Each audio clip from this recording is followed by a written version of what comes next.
जोरदार जयकारा लगाए। बोली दुर्गा मैया की दूध रे मालिनिया अड़हुल फूलावा के हारावा विकास करब नवरात्र मैया आई है हमरो घरवा करब नवरात्र मैया आई है हमरो घरवा गुथ रे मालिनिया अड़हुल फूलावा के हारावा गुथ रे मालिनिया अड़हुल फूलावा के हारावा गैया के गोबर से लिपाइल घर दुआरावा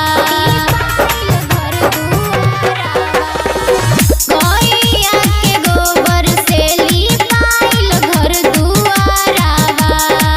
गुथ रे मालिनिया अड़हुल फूलावा के हारावा गुथ रे मालिनिया अड़हुल फूलावा के हारावा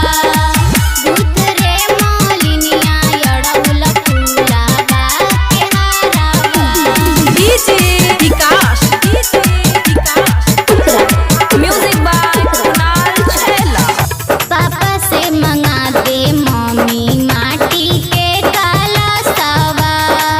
पूजा के सामान सारा लड्डुआ बतासवा हाँ पापा से मंगा दे मम्मी माटी के कलशवा पूजा के सामान सारा लड्डुआ बतासवा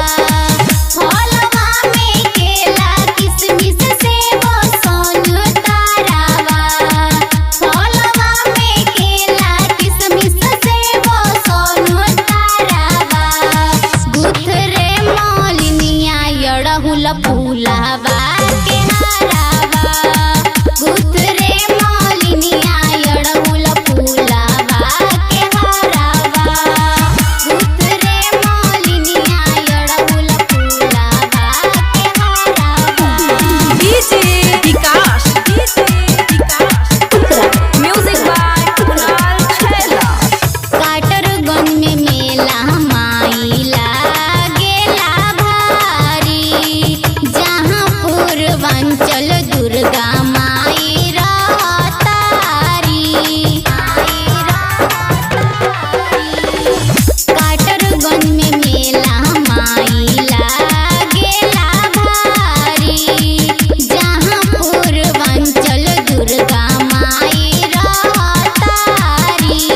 लिखिए वशिष्ठ खुशबू गोई है पचरावा लिखिए वशिष्ठ खुशबू गोई है पचरावा गुथ रे मालिनिया अड़हुल फूलावा के हारावा गुथ रे मालिनिया अड़हुल फूलावा के हारावा गंगा जल रिकॉर्डिंग स्टूडियो महादेवगंज साहेबगंज।